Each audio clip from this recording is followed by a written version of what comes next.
सबसे पहले मैं ये कहना चाहूँगा औपचारिक तरीके से कि मैं बहुत आभार व्यक्त करता हूँ चित्र भारती का, संस्था का, जिन्होंने ये प्रयास चलाया कि हम सिनेमा की एक भाषा या डेफिनेशन और इंडियन सिनेमा की भाषा हम एक नए तरीके से समझाना शुरू करें कि अगर हम भारतीय फिल्मों की बात करते हैं तो उसमें भारतीय कहानियाँ होना बहुत आवश्यक है। जो भी भारत से के पास हज़ारों साल से गुजरा है और किसी संघर्ष से पॉलिटिकली, सोशली, इकोनॉमिकली, तो उसके संबंध में बहुत से विषय हैं जो रह गए हैं, जो हम कह नहीं पा रहे हैं, लेकिन हैं। हमारे पास 10,000 कहानियाँ हैं, वो कहानियाँ हम भी बता ही नहीं सके अभी तक, क्योंकि पश्चिम की टेक्नोलॉजी ने, पश्चिम के लोगों ने और पश्चिम की सभ्यता ने हमें अभी इस स्थिति में काफ़ी इम्प्रेस किया हुआ है और हम प्रभावित भी हैं और हम उसको यूज़ भी करते हैं, क्योंकि टेक्नोलॉजी हमारे पास नहीं है, हमारे पास ज्ञान है, उनके पास विज्ञान है। लेकिन हम इस ज्ञान को किस तरह से एक्सप्लोर कर सकते हैं और एक भारतीय सिनेमा को एक उच्च स्तर पे ले जाएं, जिसमें कि लोग ये कहें पूरे विश्व के हर देश में हो कि अगर हमारे थिएटर में भारतीय फिल्म और इंडियन फिल्म नहीं लगी है तो हमारा थिएटर कंप्लीट नहीं है। ऐसा अगर सब दुनिया में हो तो कैसे हो? जैसे हम समझते हैं कि हमारा थिएटर कंप्लीट नहीं है जब तक अमेरिकन फिल्म नहीं लगेगी, तो उसको हम एकदम हैपनिंग नहीं मानते हैं। तो why can't we do that in every theater of the world there should be one screen for Indian cinema, where the people say कि if it is they are not showing Indian films, means this theater is not good. So this is a dream, you should see that, all of you. और उसमें कैसे निकलना है, कैसे रास्ता बनाना है। ठीक है, हम 0 से शुरू करते हैं, क्या फ़र्क पड़ता है, लेकिन 100 तक तो पहुंच ही जाएंगे। पहला कदम तो यही है। बिल्कुल। आप मुझे लगता है कि ये जो शुरुआत है, ये यहाँ पर क्योंकि सारे फ्यूचर के हमारे फिल्म मेकर्स बैठे हैं, भारतीय विचार से ओतप्रोत हैं, उनको एक मार्गदर्शन कि वो जो 0 है, आप 0 से 100 तक का जो आपका सफ़र है वो किस प्रकार से रहा, ये थोड़ा सा अगर पता चले तो। क्योंकि क्या सिनेमा के बारे में इच्छा सबकी है, जानना सब चाहते हैं, लेकिन वो रास्ता कैसे शुरू हो, कैसे वो सपना देखा जाए और 100 तक पहुंचा जाए। मैं एक बहुत ही साधारण सा बच्चा नागपुर में पैदा हुआ और नाना मेरे लॉयर थे। लेकिन जब मैं 3 साल का था तो हमारे घर के नीचे भजन होते थे, तो भजन हो मैं सुनने, मेरी मौसी जाती थी, नानी जाती थी, तो मैं भी साथ में जाता था। लेकिन मैं उठ के वहाँ से जहाँ तबला बजता था उसके पास बैठ जाता, जो हारमोनियम बजाते हैं भजन में। तो वहाँ से मैंने संगीत में मेरी रुचि शुरू हुई। उसके बाद फिर मैं दिल्ली आया और दिल्ली में मैंने 7 साल की उम्र में से 17 साल तक 10 साल में दिल्ली रहा। अजमेरी गेट सनातन धर्म हायर सेकेंडरी स्कूल में मैंने हायर सेकेंड किया। परीक्षा, मुझे ऐसा लगता था ये परीक्षा एक शब्द ही गलत है। अभी मैं बड़ा कहाँ हुआ हूँ जब मुझे परीक्षा ले रहे हैं। तो परीक्षा एक ऐसी चीज़ है जो कि आपके अंदर कंपटीशन पैदा करती है और एक प्रेशर पैदा करती है, जिसमें आप सिर्फ उसी चीज़ के ऊपर कंसंट्रेट करते हैं जहाँ परीक्षा देनी है। लेकिन जीवन के जितने मूल्य हैं, जीवन की जितनी बातें हैं, वो आपसे अलग हो जाते हैं। लेकिन मेरे अंदर एक अच्छी आदत क्या थी कि जो चीज़ दिखाई दे रही है या सुनाई जा रही है वो तो समझना ही है, लेकिन उसके आगे क्या है। The first thing I developed my self because of my mother, that my mother told me, if you want to become number 1, do not be believer, be a seeker, be explorer. खोज करो, खोज। तो ये संगीत है तो क्यों हुआ। एक रेडियो स्टेशन बज रहा था, मैं छोटी सी कहानी सुना तो मेरे घर में रेडियोग्राम था हमारे घर में। तो मैं स्कूल से आया, बच्चा था उस वक्त, तो I was hardly 5 years.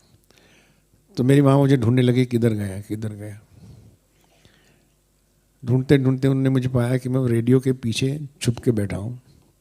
Radiogram table पे रखा था, टेबल के पीछे मैं मिला उनको। ये मुझे माँ ने सुनाया बाद में। तो कहने क्या सुन रहे हो तुम, गाने तो तुम इधर सामने भी सुन सकते हो। मैंने बोला नहीं, गाने के पीछे जो बज रहा है वो मैं सुनने आया हूँ, जो पीछे शायद पीछे से सुनाई देगा। सो एक सेंस ऑफ क्यूरियोसिटी, हर चीज को आप सवाल कीजिए, जवाब को पूरी तरह से मत मानिए, अपने आप में सवाल कीजिए, अपने आप में मंथन कीजिए। आप देखेंगे कि you are going beyond the obvious, you are becoming to the excellence. उसने किया है तो मैं भी कर रहा हूँ, मी टू, बिकॉज वो सक्सेसफुल है तो मैं भी ऐसा करूँगा। उसकी चल गई है तो मैं भी ऐसा करता हूँ। नहीं, उसकी चीज़ जो चली है उसके आगे मैं क्या कर सकता हूँ, उससे +1 में क्या कर सकता हूँ। वो तभी होगा जब आपकी फॉलोइंग जो है भेड़ चाल नहीं होगी। जब आप भेड़ चाल से दूर चले जाएंगे तो आप लीडर बन जाएंगे। और लीडर बनने के लिए बहुत ज़रूरी है कि आप आगे की चीज़ सोचें। आप मानेंगे कि मैं स्कूल में था तो मैं ये सुभाष घई डायरेक्टर कैसे बना, इसके पीछे बहुत कहानी है। बहुत से फेलियर हुए, रिजेक्शंस हुए, जो अभी देखिए तो ऐसे खामखा एक गुणगान वाली एवी है, लेकिन इसके पीछे संघर्ष बहुत है, बहुत से फेलियर्स हैं, बहुत सी रिजेक्शन है, ह्यूमिलेशंस हैं। क्योंकि चांदनी चौक अजमेरी गेट का एक बच्चा जो है वो बॉम्बे जाके सुभाष घई एक इंस्टीट्यूट खोल रहे हैं, तो ये एक बहुत ही मुश्किल बात है। लेकिन वो समय के साथ होता चला गया, क्योंकि मैं वर्तमान में जीता चला गया। जो वर्तमान था मेरे लिए वो बहुत बड़ा इम्पोर्टेंट था, फ्यूचर नहीं।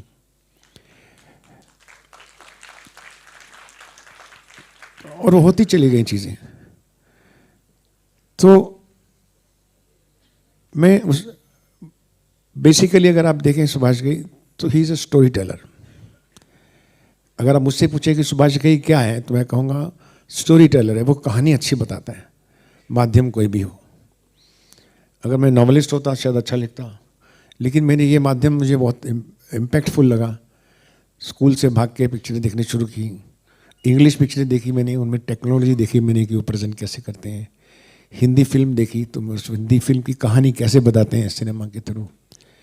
लेकिन मैं आपको एक और राज की बात बताना चाहता हूँ कि मैं जब 10 साल का था, 10 साल से 17 साल के बीच में 7 साल स्कूल में पढ़ता था, तो दिल्ली में, दिल्ली ओल्ड दिल्ली स्टेशन है, उसमें एक बुक स्टॉल होता था। तो मैं रोज़ एक नावल हिंदी का, डेली एक नावल लाके एक नावल एक दिन में पढ़ता था।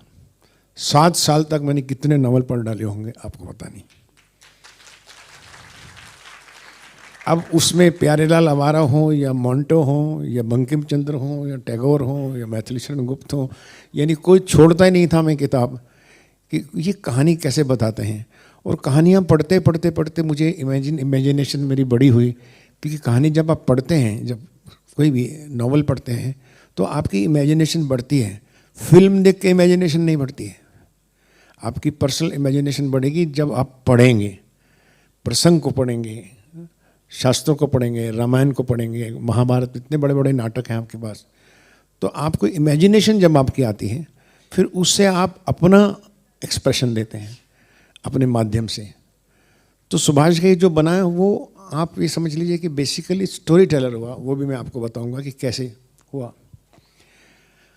मेरे पिताजी जो थे, जैसे कि पंजाबीज होते हैं और उसको 1948-49 का टाइम था, तो वो नहीं चाहते थे, क्योंकि उस वक्त हमारे आज भी बल्कि कई पेरेंट्स हैं जो चाहते हैं कि बच्चा सिक्योर रहे, पढ़ ले, नौकरी करे, शादी करे, बच्चे पैदा करे और मर जाए, कुछ करे, ये बात नहीं। यानी मुझको एक दिन मेरे पिताजी ने कहा कि, मैं बोला, माँ ने कहा या पता नहीं, कहने लगे बेटा, मैंने बोला पढ़ने से क्या फ़ायदा होगा?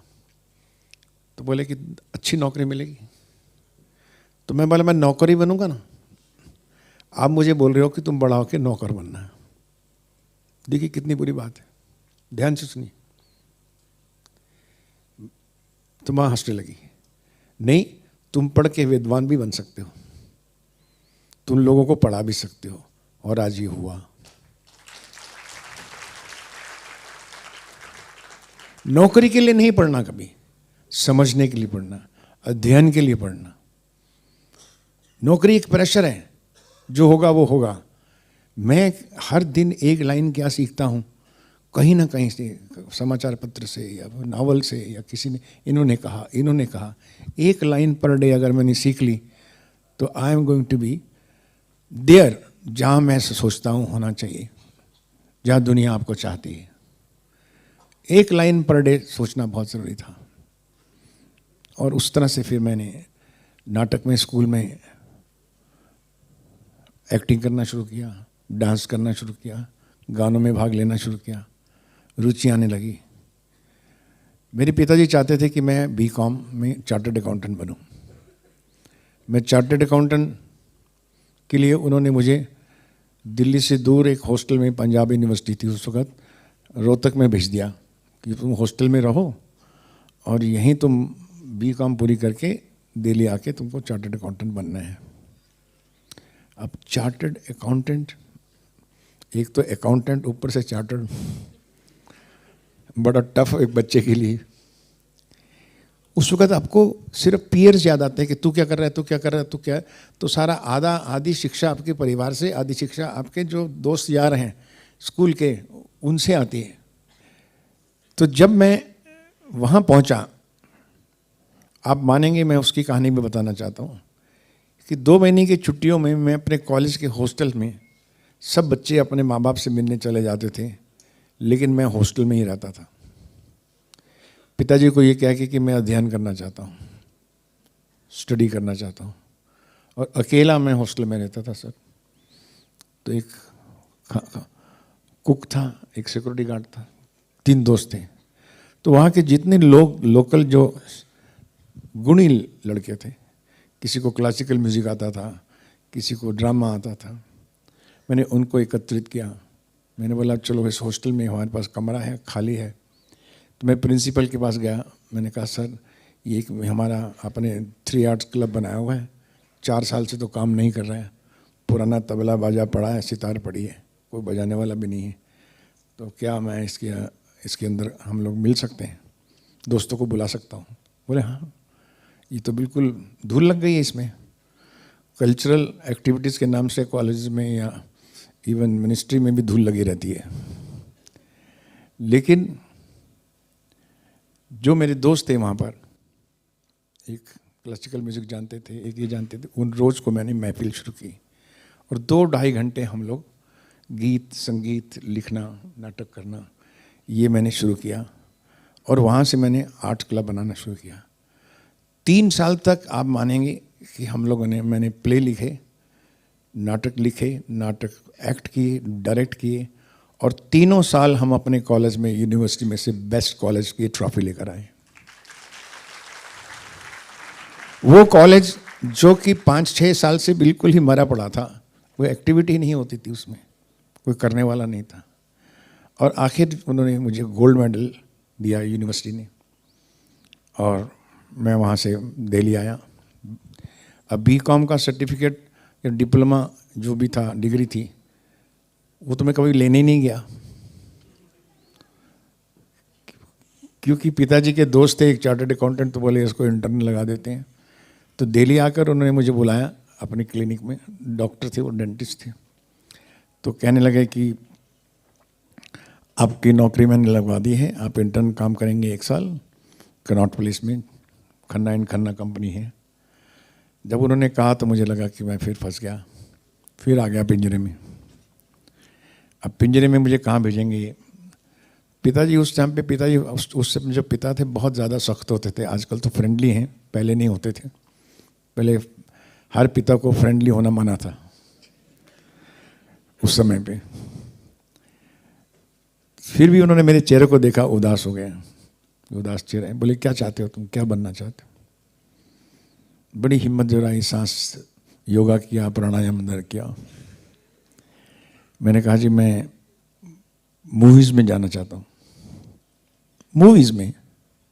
मुंबई जाना चाहते हो? Are you all right? किसी को जानते हो बॉम्बे में? मुझे नहीं। किसी प्रोड्यूसर को जानते हो? नहीं। किसी प्रोडक्शन के चपड़ासी को जानते हो? नहीं। किसी अकाउंटेंट को जानते हो? मैं नहीं। और तुम बॉम्बे जाना चाहते हो? हैं? मैंने जी जाना चाहता हूँ। तो बीकॉम मन नहीं लगेगा।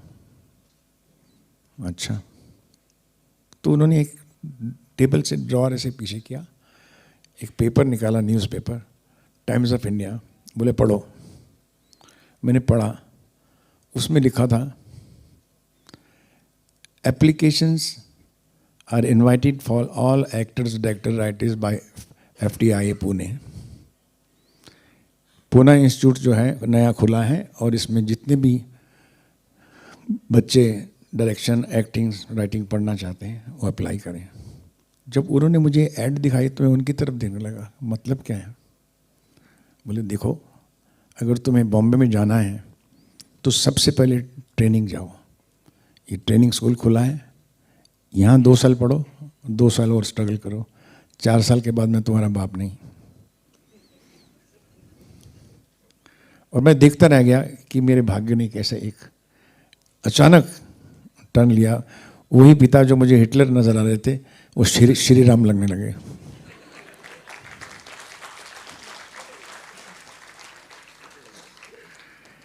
बहुत बड़ा मोड़ था।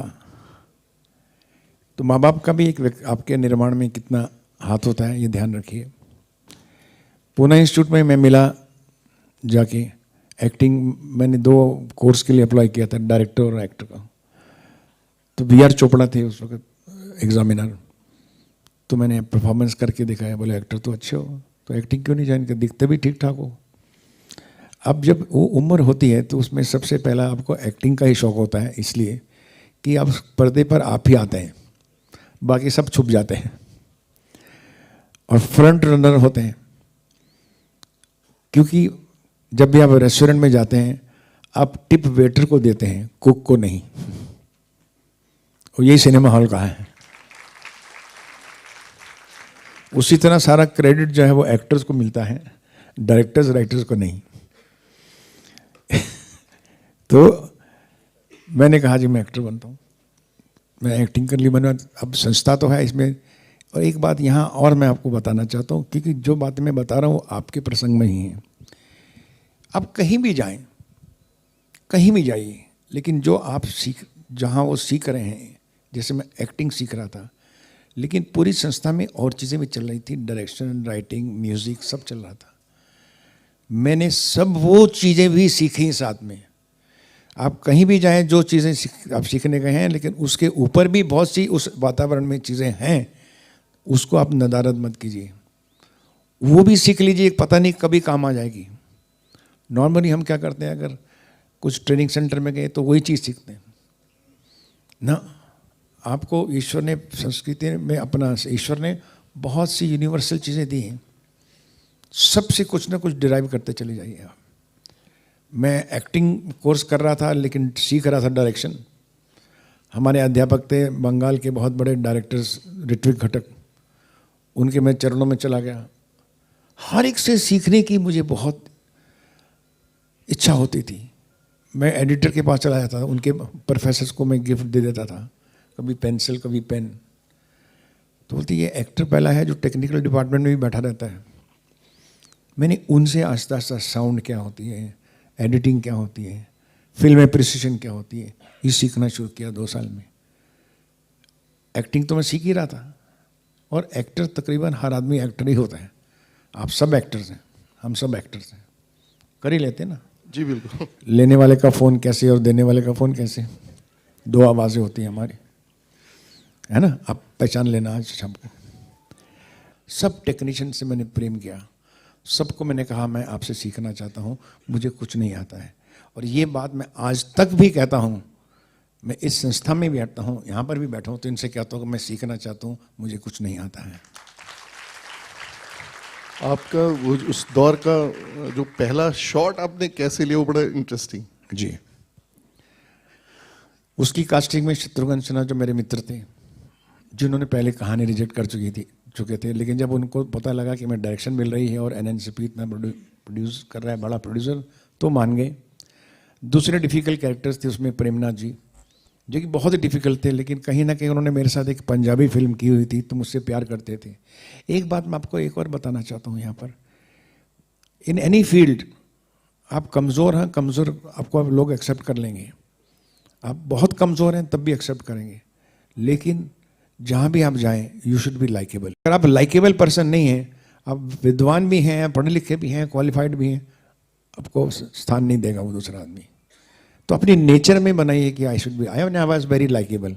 मैं अपने ह्यूमर से, अपने आदर से, सत्कार से, प्यार से सबको मैं कहीं ना कहीं भाई जाता था। तो कभी 2 साल बाद, 4 साल बाद भी मिलते थे तो मेरी मदद करते थे, अरे वो लड़का, हाँ अच्छा लड़का है। तो you should understand one thing, every person who is, when you are meeting first time, you see that you leave a good impression as a good human being and a civilised person. और आप कबूल कीजिए कि सब मुझे नहीं आता है, मैं सीख रहा हूँ। जब आपने कहा मुझे नहीं आता, मैं सीख रहा हूँ, वो आपको इमीडिएटली सिखाएगा, क्योंकि हर आदमी को मास्टर बनने का भी शौक है।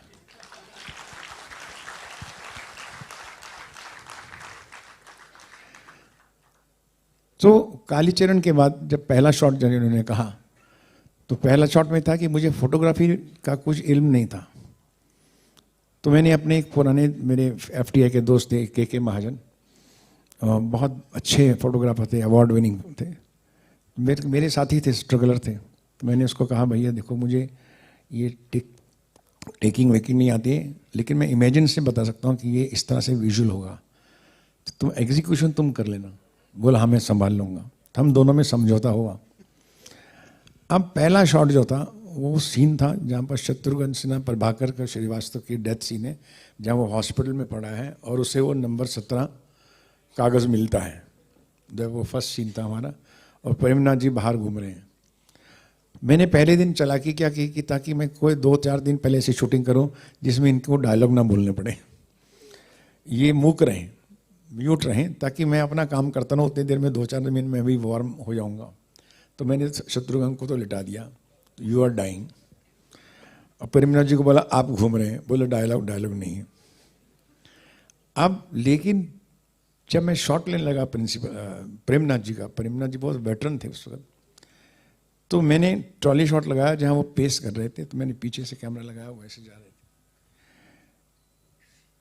तो मैंने महाजन को बोला, महाजन एक काम करते हैं, इसको रशियन शॉट बनाते हैं। अब रशियन शॉट का मतलब कैमरा सीधा है तो आप ऐसे कर देंगे तो रशियन शॉट हो जाते हैं। उसके बाद 3 फिल्में बनाई एज ए डायरेक्टर, क्रोधी बनाई, विश्वनाथ बनाई, गौतम गोविंदा बनाई। तब मैंने सोचा कि राइटर डायरेक्टर को क्रिएटिव कंट्रोल के लिए एक प्रोड्यूसर बनना भी ज़रूरी है। और फिर मैंने पहली फिल्म में प्रोड्यूसर बना, अपनी कंपनी खड़ी की जिसका नाम था मुक्ता आर्ट्स। और वो कंपनी को मैंने 10,000 रुपये से शुरू किया अपने, और पहली फिल्म बनाई मैंने कर्ज, जो अभी आपने।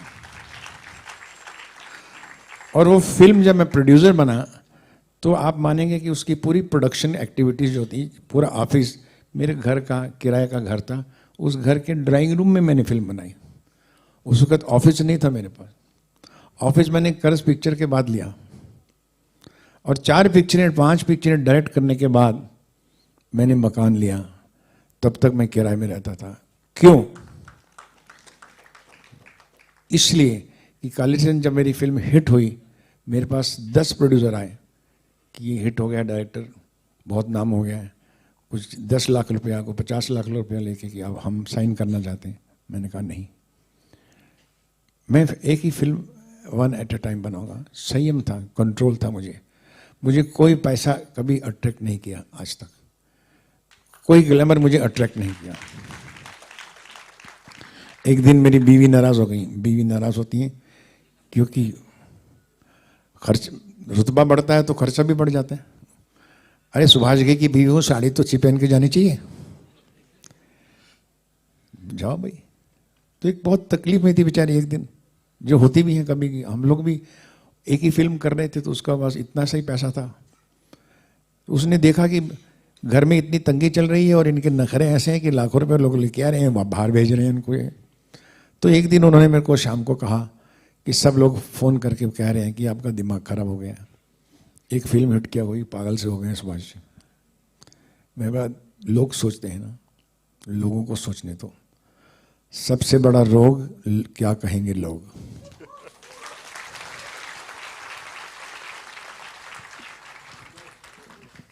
सबसे बड़ा रोग क्या कहेंगे लोग, इसके अंदर कभी मत आना बच्चों।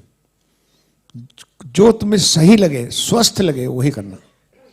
मैंने अपनी बीवी से कहा कि मैं आपसे एक बात पूछना चाहता हूँ, मैं अभी आपके लिए काफ़ी पैसा ला सकता हूँ, बहुत से प्रोड्यूसर हैं, घर भी खरीद सकते हैं हम, लेकिन क्या चाहती हैं आप कि मैं 2-4 साल के लिए डायरेक्टर रहूं या 25-30 साल तक डायरेक्टर रहूं? तो उन्होंने कहा कि मैं चाहती हूं कि 25-30 साल तक रहें। तो ये दुख आज सह लीजिए मेरे लिए।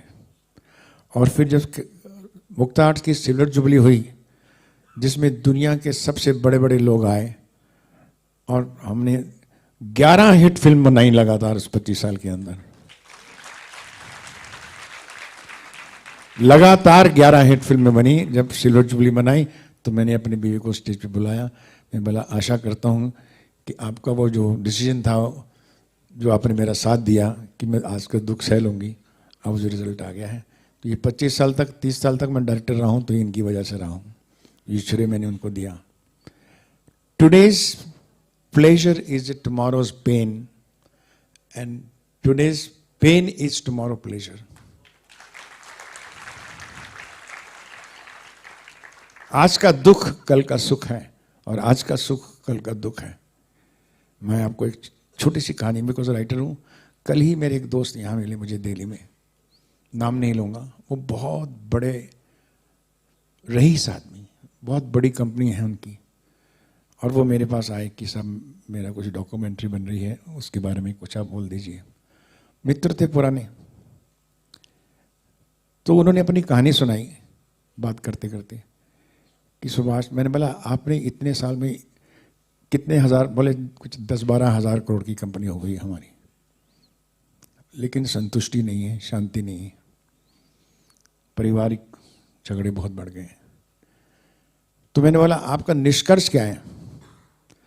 आप इतने सब साल, 40 साल काम करने के बाद आपने क्या बच्चों को बताना चाहते हैं? बोले सुभाष, मैंने पैसा कमाया, पैसा कमाया, खूब पैसा कमाया, खूब पैसा कमाया, खूब पैसा कमाया, और बाद में ये रियलाइज किया the money is the biggest enemy of man. Money is the biggest enemy of man. ये कौन कह रहा है? जिसने 10-12 हज़ार करोड़ की कंपनी 5 रुपए से शुरू करने के बाद 15,000 करोड़ की कंपनी बनाई, वो ये कह रहा है फाइनली अपनी उम्र में आके कि money is the biggest enemy of a man. मेरे घर में कोर्ट कचहरी चल रही है मेरे पैसे के लिए, मेरे बच्चे जो हैं मेरे दुश्मन हो गए, जिनके लिए मैंने इतना कमाया, इतना कुछ किया, वो भी तो लालच। लालच आपको अच्छे काम का होना चाहिए। अच्छी फिल्म बनाऊं, जो भी काम करूं, चाहे मैं साउंड रिकॉर्डिस्ट हूं या राइटिंग हूं या ये हूं या लेखक हूं या किसी भी तरह, बिकॉज अब हम फिल्म सिनेमा की बात कर रहे हैं, पर अब किसी भी क्षेत्र में हो, मैं अच्छा और स्वस्थ काम कैसा करूं। आप देखेंगे लोग आपको धक्का दे रहे हैं ऊपर चलने के लिए, आप चलिए सर, आप चलिए, और अब आएंगे। सिवाय इसके बाकी सब झूठ है। ये जो लोग आपको बोलते हैं बी प्रैक्टिकल, वो ये कह रहे हैं कि बी करप्ट। प्रैक्टिकल का मतलब कि थोड़ा करप्ट हो जा। Be wise, be wise is very important. Be hard working, be dedicated the job given to you. ये मेरा निष्कर्ष है मेरी पूरी कहानी के अंदर। लेकिन बात रही अभी सिनेमा बनाने की, उसकी थोड़ी चर्चा करेंगे। जी बिल्कुल, बिल्कुल। कि मैं अभी आपसे ये सब पूछना चाहूँगा सब बच्चों से, ये जो भी मेरे मेहमान हैं इधर, कि आप मास कम्युनिकेशन के कितने बच्चे हैं यहाँ पर? जरा हाथ खड़ा करो। वाह, थैंक यू। और फिल्म मेकिंग के एस्पायरेंट कितने हैं? वाह। और जो खाली हमें देखने के लिए आए हैं वो भी हाथ खड़ा करें। है तो है, बहुत कम है मेरे, लेकिन है। नहीं, काफी है। तो कितने हैं जो जो टीचर्स हैं यहाँ पर? आप टीचर हैं? आप खड़े हो जाइए, माइक दीजिए इनको। Yes, myself Poonam Gaur and I am assistant professor in Amity University. Very good, clap for हर।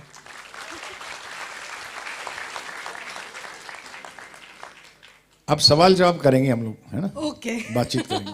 मेरी क्लास लग गई आज। As a friend, as a मित्र बात करेंगे Yeah. कि टीचर का मतलब क्या होता है। Uh, देखा? now- 4 second. Yes. अच्छा टीचर वो है जो एक टॉपिक को बहुत ही सरल भाषा में बच्चों को समझा पाए, उनकी लेवल देख के क्लास में उसको पढ़ा पाए वो subject easily. How easy we have to communicate that difficult subject. Beautiful, clap for her. बैठ जाइए। कितना खूबसूरत कहा कि टीचर का मतलब प्रेशर नहीं है स्टूडेंट के लिए। टीचर का मतलब है कि बहुत मुश्किल सब्जेक्ट भी आपने उसको उतनी सरल भाषा में समझाया जिसमें वो समझ सकता है। अगर टीचर में ये काबिलियत है, योग्यता है, तो टीचर कहला सकता है। टीचर का मतलब खाली टेक्स्ट पढ़ाना नहीं। टीचर का मतलब यह है गुरु का रूप लेना भी। गुरु का रूप होता है कि आपका संपर्क स्टूडेंट के साथ डायरेक्ट भी होना चाहिए। एक कमज़ोर स्टूडेंट है, एक होशियार है, तो कमज़ोर को मैं कैसे समझाऊं और होशियार को मैं क्या समझाऊं। तो इसीलिए आज जो नया सिस्टम है टीचिंग का, वो टीचिंग का 1+40 का नहीं है। आज इंटरेक्टिव सेशंस हैं, जैसे हम का बातचीत कर रहे हैं। हम बच्चों से क्वेश्चन पूछते हैं, बच्चों को बताते नहीं। मैं आपसे एक सवाल पूछता हूं, ए फॉर देखा, ये टीचिंग थी हमारी। जब बच्चों को कहा गया कि ए फॉर एप्पल, तो उसने ए फॉर एप्पल मान लिया और जिंदगी भर ए फॉर एप्पल ही समझता रहा। काश टीचर ने उसको ये पूछा ए फॉर आप बताओ, तो बोल सकता था एडम, एस, आंट, बोल सकता था ना। आपने बोलने नहीं दिया उसको, आपने उस पर थोप दिया और बेचारा एप्पल ही है उसका। आपने थोप दिया। तो स्कूल सिस्टम की अपनी विशेषताएं हैं, लेकिन इतने नुकसान भी हैं कि इस एक ही तरह से सोचना, ज्यादा मत सोचना। क्यों नहीं सोचना? हम सवाल करें बच्चों से और वो जवाब दें, फिर हम उनको हेल्प करें। आप उन्हें कहिए, हम मिशलिंगवुड हमारा इंस्टीट्यूट है जो मेरा मुंबई में फिल्म मेकिंग में है। आज 1000 स्टूडेंट पढ़ते हैं वहाँ फिल्म मेकिंग। लेकिन मैं उनसे एक ही बात कहता हूँ कि मैं तभी आपसे बात करूँगा जब आप सवाल लिख के लाएंगे। जब सवाल लिखोगे मैं जवाब दूंगा, तब तुम समझोगे। नहीं तो मैंने कहा, एक ने कही, दूसरे ने जानी, संत कहें दोनों ज्ञानी। मतलब ही कुछ नहीं है। तो टीचर्स के भी जो ग्रेट टीचर्स बोलते हैं, एक टीचर होता है, एक great teacher. Great teacher is when he understands his students level and students problem and ask him to put question to me, not what I say, listen to it, don't force. Am I right, ma'am? So आप teachers के लिए now mass communication students के लिए is extremely important. हमारे फिल्मों में मास cinema कहा जाता था। हमें बहुत अच्छी सी बातें करनी थी। थीम बनाए, या पेट्रियोटिक थीम बनाए, या सोशल थीम बनाए, मेरी जंग बनाए, या कर्मा बनाए। लेकिन इतनी बड़ी बात हम लोगों को कैसे समझाएं? दिल दिया है जा भी देंगे वतन तेरे लिए, या जिंदगी हर कदम एक नई जंग है। तो एक एंटरटेनिंग कहानी ढूंढो, एक प्लॉट ढूंढो। उस प्लॉट के अंदर जो लोग बैठे हैं वो मेरे लिए बहुत बड़े हैं। वो है मेरा टारगेट कि मैं जो कह रहा हूं ये समझ पाएंगे या नहीं समझ पाएंगे। सिनेमा हॉल में 4 स्टॉल लगते थे, 4 श्रेणी थी, अभी तो नहीं इतनी। Front stall, mid stall, upper stall and balcony. तो जब मैं सिनेमा स्टूडेंट बना तो मैं पहले सिनेमा हॉल में जाके सिनेमा को स्टडी करने लगा। हॉल में ये सब कुर्सियाँ ऐसे क्यों लगाई? देखिए क्यूरियोसिटी। ये फ्रंट स्टॉल का क्या मतलब? बोले नहीं सब ये 5 रुपए वाले हैं, ये 10 रुपए वाले हैं, 25 रुपए वाले हैं, 50 रुपए वाले हैं, मीन्स की जो फाइनेंशियली है इकोनॉमिकली इसको। लेकिन मैंने तकरीबन देखा जो 10 रुपए वाले थे, फ्रंट बेंचर थे, वो टांगे रक्षा वाले, लेबर क्लास, फिर मिडिल क्लास, फिर गवर्नमेंट मिडिल क्लास, फिर थोड़े से व्यापारी लोग ऊपर। तो मतलब ये है कि मुझे कहानी ऐसे सुनानी पड़ेगी कि ये फ्रंट बेंचर को भी अच्छे लगे और बालकनी वालों को भी अच्छे लगे। अब बात मुझे बालकनी वालों के लिए कहनी है, लेकिन समझनी इसको है। कितनी दुविधा है। हिंदी सिनेमा बनाना है, राष्ट्रभाषा का हिंदी सिनेमा बनाना है, लेकिन सब प्रांतों में चलना है, बंगाल में भी, पंजाब में भी, तमिल में भी, गुजरात में भी। तो सारे गुजरात वाले भी मेरे कहानी को समझें। तो ये सब को स्टडी करके फिर हम कहानी की नरेशन कैसे देनी है। More than story telling is important. कोई भी फिल्म देखेंगे, story telling is the most important thing in any film और in any communication.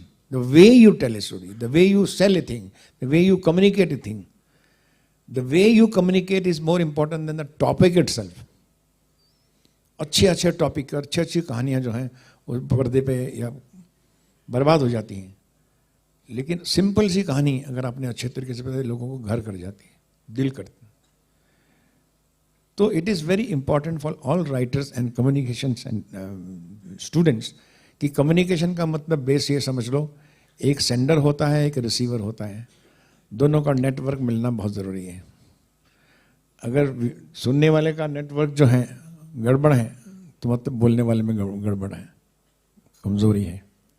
So it's very important than communication के अंदर जब ये आपने समझ लिया तो फिर आप जो भी चीज़ क्रिएट करेंगे, प्रयोग करेंगे, वो परफेक्ट होगी, क्योंकि आपको पता है मैं किसको कन्वे कर रहा हूँ।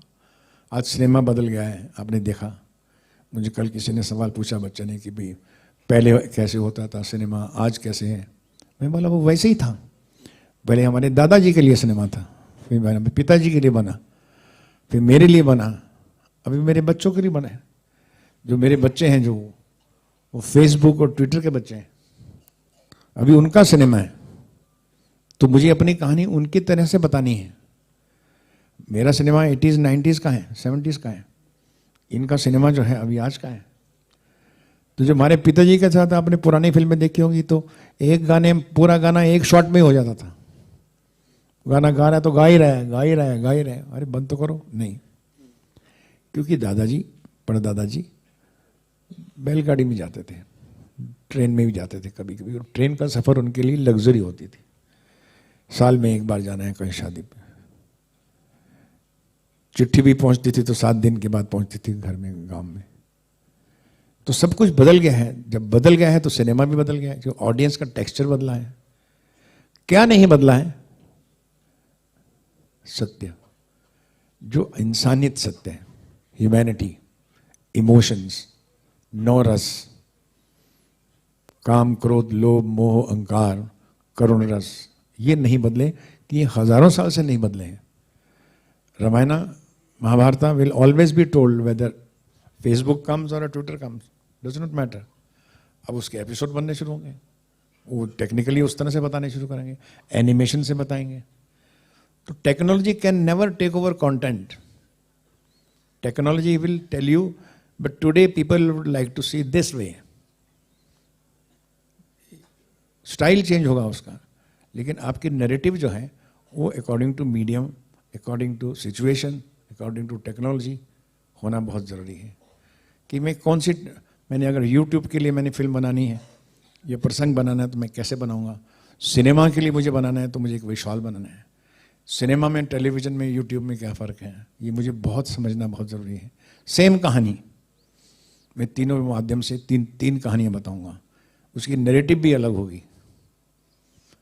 सिनेमा में हम लोग एम्बियंस दिखाते हैं, एक हॉल है उसमें 1000 लोगों को बंद करके अंधेरे में दरवाज़ा बंद कर देते हैं, इधर से 25 लोग, इधर से 25 लोग, मुझे सामने स्क्रीन है और मुझे देखना पड़ता है और उस कैरेक्टर के साथ जीना पड़ता है, उसके साथ रोना पड़ता है, हंसना पड़ता है। यूट्यूब में, टीवी में मैं कभी भी बंद कर सकता हूँ, बीच में फ़ोन अटेंड कर सकता हूँ, मेरी डिस्ट्रैक्शंस हैं, एड्स हैं। तो आधी चीज़ मैं देख रहा हूँ, आधी नहीं देख रहा हूँ, पर मैं कितना फास्ट हूँ समझने में। आज SMS के थ्रू हम सब समझ जाते हैं, छोटे छोटे शॉर्टकट से समझ जाते हैं बच्चे लोग।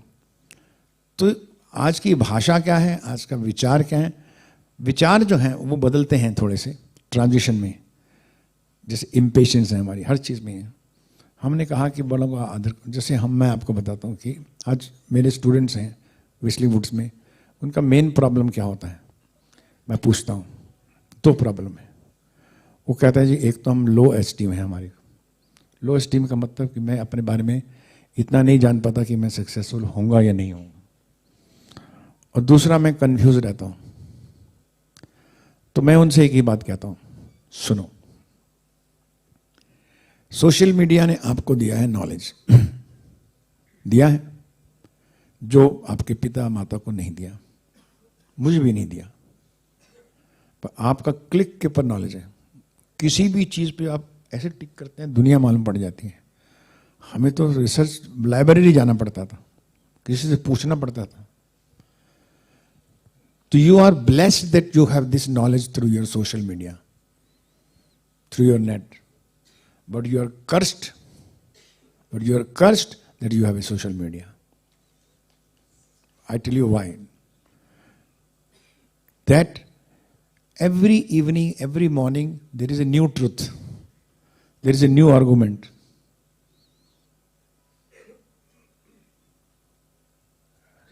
एप्पल लाल है या हरा है या पीला है, हर बार एक अलग नई परिभाषा आ जाती है, नया ओपिनियन आ जाता है। जो मैं मंडे को सोचता हूँ मैं ट्यूसडे को नहीं सोचता, जो ट्यूसडे को सोचता हूँ वो वेडनेसडे को नहीं, जो वेडनेसडे को थर्सडे को नहीं, संडे को आके मैं आराम से सो जाता हूँ घर पे। नहीं चाहिए ये दुनिया। Because you are full of, you are invaded by the knowledge, invaded by the information every day, something new, you are confuse. आज फेसबुक के ऊपर मेरे को इतना कोई सब्जी बेच रहा है, कोई अंडे दिखा रहा है, कोई फलाना दिखा रहा है, बच्चों को दिखा रहा है, कोई रोने को दिखा रहा है, कोई नैपकिन दिखा रहा है। मैं क्या करूं? मैं किधर जाऊं? मेरा एक ब्रेन है। हमें सिर्फ माँ बाप ने 10 अच्छी चीज़ें बताई थी और 10 बुरी चीज़ें बताई थी। 10 ये करना, 10 ये नहीं करना। हम उसके बेस के ऊपर सारी ज़िंदगी को अपना प्रैक्टिकल सिचुएशन को चलते गए। पर आपके पास तो भी 10,000 हैं और कम से कम 100 तो हैं। और अगर आपके पास नॉलेज है तो जितने भी मिलियंस ऑफ यूथ हैं, मिलियंस ऑफ स्टूडेंट्स हैं, मिलियंस ऑफ यंगस्टर्स हैं, उनके पास भी है, आपके ड्राइवर के पास भी है। आप बोल दीजिए नेपोलियन का कभी जन्म हुआ था, वो भी बाथरूम में जाके बता देगा, सब यही बताएगा। Even your driver has a knowledge. What you need is today is intelligence. Intelligence is the supreme power if you can develop in yourself. Intelligence means application of a knowledge in given situation. जो situation दी गई है उसको मैं कैसे apply करूं। लेकिन अगर मेरा पूरा भरमार भर गया है तो मैं कंफ्यूज हो जाऊंगा। You should be very sure कि this is the problem, this is the situation, this is way I should handle it, I should solve it in communication. तब तो आपका फायदा होगा। नहीं तो आप स्ट्रेस लेवल पे आके 35 ईयर्स में ही डॉक्टर से दोस्ती करना शुरू कर देंगे। Don't do that. You have 100 years to live healthy and happy. आहिस्ता आहिस्ता प्रोग्रेस कीजिए। Never think for a short term, always think for a long term, कि मैं 20 साल बाद कहाँ हूँ, 10 साल बाद कहाँ हूँ। वो बन गया है ये कभी मत सोचिए। मीडिया में क्या लिखा है कभी मत सोचिए। मेरी तरक्की पर डे कैसे हो रही है, पर ईयर कैसे हो रही है, मुझे अपने आप को स्कैन करना है। जितने भी, थैंक यू, जितने भी वर्ल्ड के सक्सेसफुल बच्चे हुए हैं उनका रिसर्च किया गया, अमेरिकन एजेंसी ने किया है, कि जो सक्सेसफुल हुए थे, चाहे लॉयर थे या डॉक्टर्स थे या इंजीनियर थे या मास कम्युनिकेशन में थे, जितने सक्सेसफुल हैं उनमें ऐसी कौन सी वन क्वालिटी थी जो कि वन कॉमन क्वालिटी थी जिसकी वजह से वो लीडर बन गए। You know what was that one common quality? Was you they had a long term vision. दूरदर्शिता उनमें थी, शॉर्ट टर्म नहीं थे कभी वो। जो शॉर्ट टर्म सोचता है और प्रैक्टिकल सोचता है वो भीड़ का आदमी है, ही इज क्राउड। जो दूरदर्शी से है वो लीडर है, उसमें पेशेंस है, उसमें सब्र है, संयम है, और वो चलता है। ये सिनेमा में काम करें या कहीं भी काम करें, किसी भी सब्जेक्ट में काम करें, तो ये मेरा कहना है। ये मेरे पूरे जीवन का सारांश मैं आज आपको 25-45 मिनट में बता दिया। Thank you.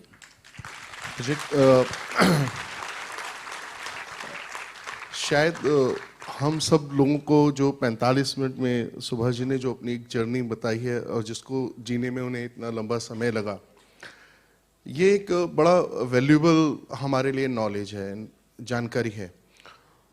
और मन में कई प्रश्न भी उठते हैं। सहज भाव से 0 से शुरू कर 100 तक का सफ़र, अपने विचार, भारतीयता, अपने सिनेमा, अपनी चीज़ों को जानना, सोचना, समझना, मेरे ख्याल से जो हमें मिला है यहाँ सीखने के लिए, और भारतीय चित्र साधना और चित्र भारती फिल्म फेस्टिवल का भी उद्देश्य यही था। सुभाष जी, मैं बताना चाहूँगा कि हमने भी आज का नहीं सोचा है, हमने भी एक दूरदृष्टि का एक परिचय दिया है, एक सोच रखी है कि जिसमें जो यंग जनरेशन है वो अपनी चीज़ों को समझे, अपनी चीज़ों को अभिव्यक्त करे, और जो मंच उन्हें उपलब्ध नहीं होता था वो मंच ये है। वो अपनी फिल्में बनाएं, सोचें, देखें, कहानियाँ लिखें, कहानियाँ गढ़ें, कहानियाँ बुनें।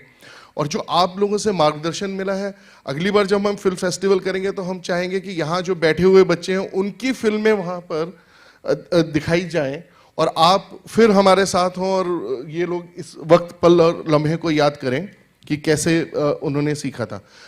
समय हमारे पास कम है, लेकिन हम कुछ सवाल लेना चाहेंगे, क्योंकि कुछ सवाल आपके मन में होंगे। अपना हाथ खड़ा करें, हमारा माइक आपके पास आएगा। मैं शांति प्रसाद अग्रवाल हूँ। नमस्कार। दूरदर्शन से कंट्रोलर ऑफ प्रोग्राम्स रिटायर हुआ था। मैं आपसे सिर्फ एक रिक्वेस्ट करना चाहता हूँ कि आज छोटी फिल्मों के लिए कहीं कोई प्लेटफॉर्म ऐसा नहीं है जिस पर सारी जनता के सामने हम अपनी चीज़ों को दिखा सकें। तो ये जो बच्चों से हम फिल्में बनवाते हैं, या मतलब हम बनाते हैं, ख़ास तौर से आधे घंटे की, 22 मिनट की, 22 मिनट का डॉक्यूमेंट्री फॉर्मेट है, तो इसके लिए एक प्लेटफॉर्म क्रिएट करने के लिए हम क्या कर सकते हैं?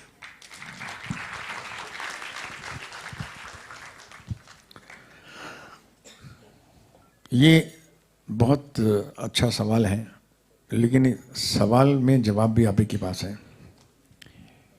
ये जो समस्या थी, फिल्मों को हम कहाँ प्रदर्शित करें और कैसे बताएं, ये 10 साल पहले थी। आने वाले समय में और आज के समय में आपके पास जो सोशल मीडिया आया है, जो नेटफ्लिक्स आया है, जो अमेज़न आया है, मैं समझता हूँ कि जितनी शॉर्ट फिल्म्स हैं इस साल बनी हैं इस हिंदुस्तान में, वो कभी भी नहीं बनी। क्योंकि आज हर शॉर्ट फिल्म जो है आप यूट्यूब में डाल सकते हैं, आप इधर डाल सकते हैं, वहाँ डाल सकते हैं, फेस्टिवल में डाल सकते हैं। लघु फिल्मों का समय आ चुका है शांति प्रसाद जी, और उसके द्वारा हम अपने सोशल इश्यूज़, हम अपने विचार, हम अपनी कहानियाँ, अपनी छोटी कहानियाँ 15 मिनट की, आधे घंटे की, बल्कि मैं तो कहता हूँ कि ये बहुत अच्छा समय आ रहा है जो आप सोचते हैं, जिसमें कि हर बच्चा अपना प्रयोग कर सकता है, बिना कॉस्ट के भी कर सकता है। छोटी सी एक विषय के ऊपर छोटी सी फिल्म अपने पड़ोस की बना सकता है, एक टैक्सी ड्राइवर के ऊपर बना सकता है। आज मोबाइल लीजिए, अपनी फिल्म बना लीजिए, यूट्यूब में डाल दीजिए, आपको लाखों व्यूज़ मिल जाएंगे। अगर अच्छी है तो आप खुद टेस्ट कर सकते हैं कि मैं कैसे अच्छा काम करता हूँ। लघु फिल्में तो 1 मिनट से लेकर 20 मिनट, 30 मिनट तक होती हैं। तो आज हर बंदा उसको अपने सब्जेक्ट को व्यक्त कर सकता है, बहुत स्कोप है। और मैं ये चाहता हूँ कि हर एक बच्चे को एक कहानी तो लिखनी चाहिए और एक कहानी बतानी चाहिए जो उसके ज़िंदगी में गुजरी है या उसके ज़िंदगी में प्रभावित की गई है। आप कल से मोबाइल पकड़िए और उस कहानी को लिखिए और बनाना शुरू कीजिए। सब चीज़ मोबाइल पे ही आजकल अवेलेबल। जी बिल्कुल। अगला सवाल। हेलो जी, नमस्कार। मैं नीरज करण सिंह बोल रहा हूँ, और मेरा सवाल एक विद्यार्थी के तौर पर भी है और एक टीचर के तौर पे भी है। सवाल यह है कि हम जब फिल्म थ्योरी को पढ़ाते हैं तो कई सारी विदेशी थ्योरीज हैं, जिसमें फेमिनिस्ट थ्योरी हो गई, कम्युनिस्ट थ्योरी हो गई, स्ट्रक्चरल थ्योरी है। लेकिन जब हम इम्प्लीमेंटेशन की बात करते हैं तो वो थ्योरी कहीं भी लगती नहीं कि शायद जो है हमारे भारतीय सिनेमा के लिए आवश्यक है। तो एक विद्यार्थी होते हुए मैं ये जानना चाहूँगा कि ऐसी कौन सी थ्योरीज को हम पढ़ाएं या जानने की कोशिश करें, क्योंकि विदेशी तो है ही। आपने कल जो बात कही कि हम आज से जो है अपने आप को बॉलीवुड नहीं कहेंगे, लेकिन भारतीय थ्योरी को भी पढ़ना आवश्यक है। तो कहीं ना कहीं करिकुलम में, सिलेबाई में उसको जोड़ने की जरूरत है। तो वो थ्योरी कौन सी हो सकती है, क्या हो सकती है, उस पर थोड़ा सा मैं जानने की कोशिश करना। आपके सवाल में दो आदमियों का बहुत महत्वपूर्ण रोल है, एक टीचर का, एक स्टूडेंट का, और थर्ड रोल है पॉलिसी मेकर्स का, जो शिक्षा का ब्लूप्रिंट बनाते हैं। तो भारत के आज़ाद होने के बाद जो ब्लूप्रिंट बना, उसमें हमारे पास कुछ भी नहीं था सिवाय नेचुरल रिसोर्सेज के। तो जितना भी शिक्षा और ज्ञान लेना था, हमने बाहर से ब्लूप्रिंट मंगा लिए, है ना। था ही नहीं हमारे पास कि बच्चों को कैसे पढ़ाया जाए। मुझे याद है कि जो FTI भी बना था 1961 में, तो इन्होंने रशियन एक फिल्म स्कूल है, उसका पूरा कोर्सेज और पूरा सिलेबस मंगा के बच्चों को पढ़ाना शुरू किया। जब मैं गया तो उधर वहाँ पर उसमें गुदार्द, फैलनी और कुरुसोवा की बातें होनी थी। और मैं दिल्ली से गया था, मेरे दिमाग में थे बिमल रॉय, गुरुदत्त, राज कपूर, और उधर ये लोग कौन आ गए विदेशी, फ्रेंच सिनेमा, जर्मन सिनेमा। मैंने बोला पहले मैं दिल्ली तो पूरा सीख लूँ, फिर मैं फ्रांस पहुँचूँगा। जब मुझे फ्रांस जाना ही नहीं तो मैं क्यों सीखूँ। तो ये जो दोष है हमारी शिक्षा प्रणाली का या शिक्षा की जो सिलेबस का, वो सालों से चलता आ रहा है। तो इसीलिए यही हुआ कि जनरेशन आस्ते आस्ते कंफ्यूज भी होती चली गई और प्रभावित भी होती चली गई। इसलिए सिनेमा में हो या कंटेंट में हो, बहुत शर्म की बात है। देखिए ना, आज आप टेलीविज़न में देखेंगे, आपको पता है कि 90% प्रोग्राम, 85% प्रोग्राम दिल्ली में हमारे टीवी में, चाहे वो KBC हो या इंडियन आइडल हो, ये सब फॉरेन के कॉपीराइट्स लिए हैं हमने। ये बोरोड हैं कॉन्सेप्ट्स, ये हमारे कॉन्सेप्ट्स नहीं हैं। इंडिया को हमने एक कंज्यूमर कंट्री बना दिया है, प्रोड्यूसर नहीं। हमने यूजर बनाया है, क्रिएटिव नहीं। अब इसलिए जिम्मेदारी आपके टीचर की है कि जब वो पढ़ा रहे हों तो आप ज़रूर ये कहिए कि ये पाश्चात्य थ्योरी है। जो 200 साल उनके, 250 साल से कंट्री, 300 साल से अमेरिका है, 800 साल से यूरोप है, हम अभी सिर्फ 70 साल के बच्चे हैं। और हमारी भारतीय की संस्कृति में हमारे उसका एक कंपैरेटिव स्टडी भी साथ में रखिए। वो टीचर का भी काम है। ये जो पढ़ाया जा रहा है आपको हो सकता है एग्ज़ाम के लिए है, लेकिन समझने के लिए, बिकॉज यू आर इंडियन, तो तुम्हें अपने इंडियन प्रोडक्ट बनाने पड़ेंगे फॉर इंडियन। तो योर सिनेमा और your creation has to be by Indian, for Indian, of Indian. ये आपको साथ साथ ये प्रयत्न करना पड़ेगा, आपको भी, स्टूडेंट को भी, और पॉलिसी मेकर्स को भी। जो कोशिश हो रही है मैं समझता हूँ, और इसका रिजल्ट 5-10 साल में आएगा। मतलब ये टीचर्स के लिए भी बड़ा इंपॉर्टेंट चीज़ है जो अभी सुभाष जी ने बोला है कि सिनेमा में जो भारतीयता है उसको बताने का दायित्व आप लोगों का है। अगला सवाल। बोलिए बोलिए। हेलो,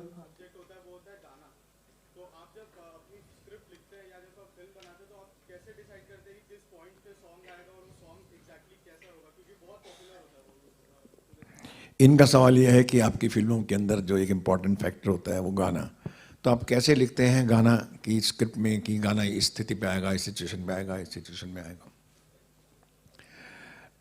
फिल्म के ड्रामा में दो चीज़ें बड़ी इंपॉर्टेंट होती हैं। एक ऑब्वियस ड्रामा की कहानी का कॉन्फ्लिक्ट क्या है, किसकी स्टोरी कैसे चल रही है, बड़े इंपॉर्टेंट पॉइंट्स होते हैं। बच्चा हुआ, बड़ा हुआ, गुम गया, फिर मिल गया, फिर गुम गया, ऐसा ना, तो ड्रामेटिक पॉइंट्स हैं।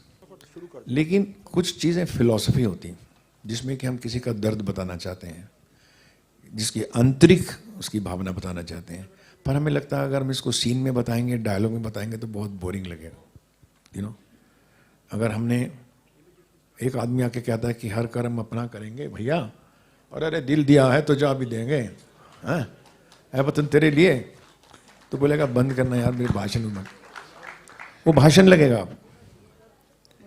लेकिन जब वही व्याख्या, उसके आंतरिक व्याख्या को आप गीत में बदलते हैं, काव्य में बदलते हैं, फिर संगीत में बदलते हैं, तो आपको ये समझना होगा जो आपके कैरेक्टर्स जो हैं स्टोरी में घूम रहे हैं, उनकी आंतरिक जो व्यथा है या भावना है चाहे वो खुशी की है या लहर है या नृत्य की है या फेस्टिविटी है, उस फेस्टिविटी को मैं कैसे बयां करूं अपनी कहानी के अंतर्गत। तो हम लोग सोचते हैं कि ये वो जगह है जहां पर हम ये गाना डाल सकते हैं जिसमें इन कैरेक्टर्स की डेवलपमेंट और इन कैरेक्टर्स की इंटरनल जो सिचुएशन है वो एक्सप्रेस होगी।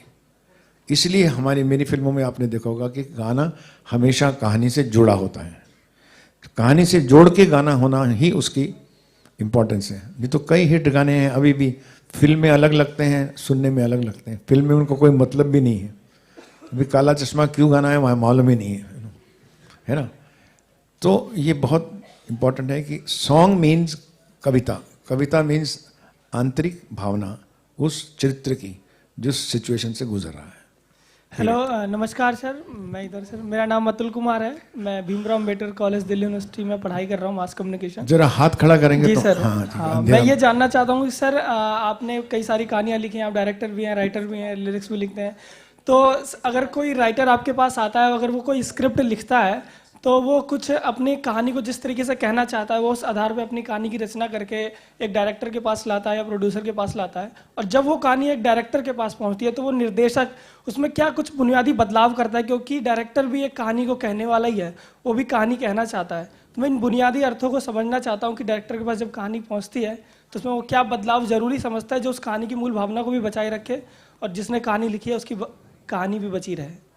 बिल्कुल। जो लिखित कहानी होती है टेक्स्ट में उसे हम लिखित टेक्स्ट बुक कहते हैं और स्क्रिप्ट कहते हैं। और उस टेक्स्ट को आप 10 डायरेक्टर्स को फिल्म दे दीजिए, 10 अलग अलग, ये स्क्रिप्ट है, 10 डायरेक्टर्स को अलग अलग तरीके से बनाएंगे, क्योंकि हम उस लिखे हुए जो शब्द हैं या कहानी है या भावना है उसको वो सिनेमा में कैसे लेकर आएगा। क्योंकि सिनेमा की टेक्नोलॉजी में उसके पास कैमरा है, लोकेशंस हैं, एडिटिंग है, साउंड है, बहुत सी व्यवस्थाएं हैं उसके पास।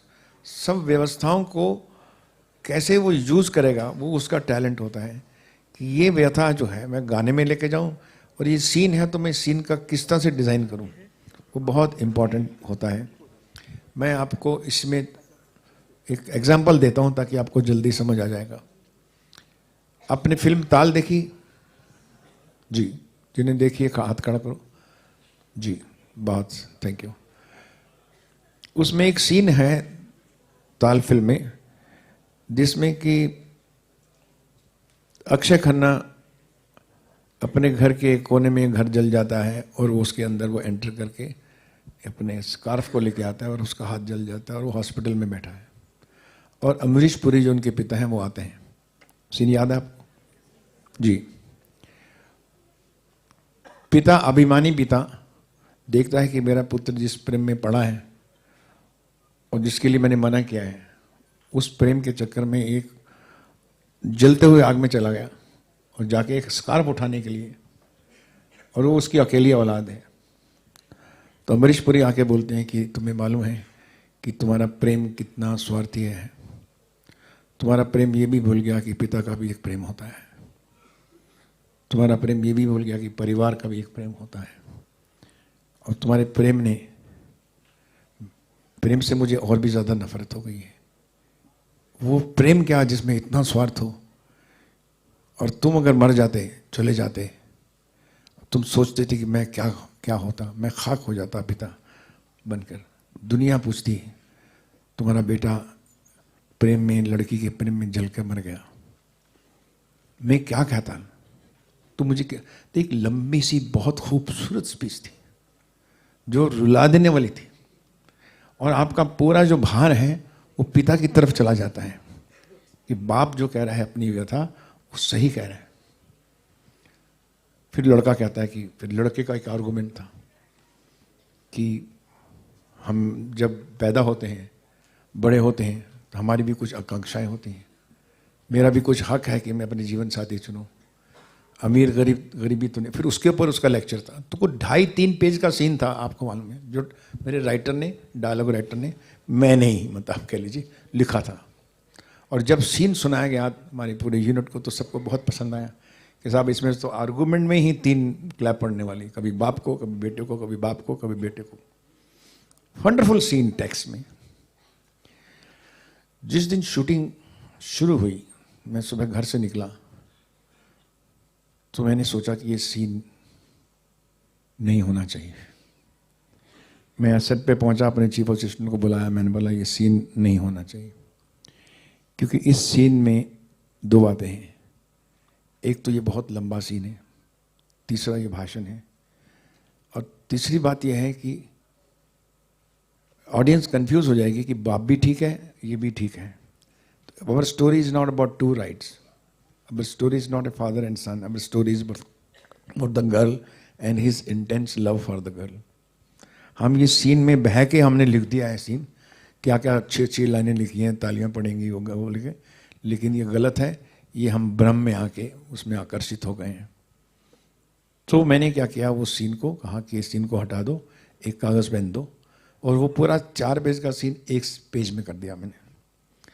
बाप आता है, बेटा हॉस्पिटल में, बाप बेटे को देखता है, बेटा बाप को देखता है, अक्षय खन्ना अमरीश को देखता है, अमरीश उसको देखते हैं, एक दूसरे को सिर्फ देखते हैं, और बेटा उस साइलेंस को तोड़ता है कि कोई बात नहीं पिताजी, मैं ऐसा मेरा वो वायलिन रह गया था तो मैं वायलिन लेने गया, आई एम ऑल राइट, मेरे को डॉक्टर दिलीप ने बोला कि सब ठीक ठाक है, you don't worry about it. मतलब समझ जाता कि पिता चिंतित है।